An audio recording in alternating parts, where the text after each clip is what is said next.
नमस्कार, खरे लोकसुराज्यमध्ये आपलं हार्दिक स्वागत आहे. राज्यातील वीज वितरण व्यवस्थेवर मोठे प्रश्न उपस्थित करणारे गंभीर आरोप वंचित बहुजन आघाडीचे अध्यक्ष ॲडव्होकेट प्रकाश आंबेडकर यांनी अकोला येथे आयोजित पत्रकार परिषदेमध्ये केले आहेत. एमएससीबी मधील ट्रान्समिशन लॉसेसच्या नावाखाली मोठा आर्थिक गैरव्यवहार होत असल्याचा आरोप त्यांनी केला आहे.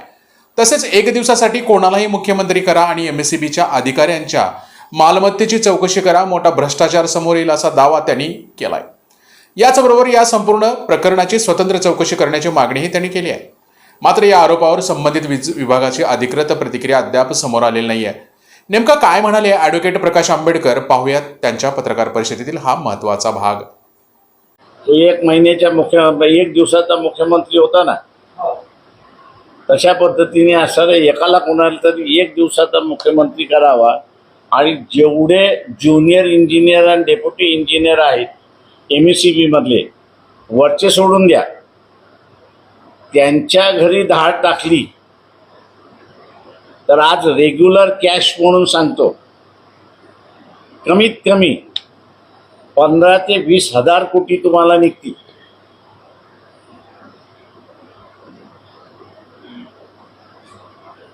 या कमिटीवरती मी होतो, त्याच्यामुळे ट्रान्सफॉर्मरमध्ये येणारी वीज आणि ट्रान्सफॉर्मरमधूनच ती बाहेर जाते.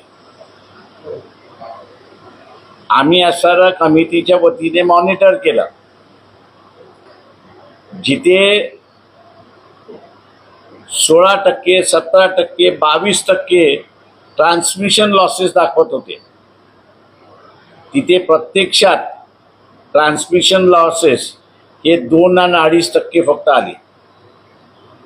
आणि ते का कॅल्क्युलेट करता आलं तर इनपुटवरती मीटर लागलं आणि आउटपुटवरती सुद्धा मीटर लागलं.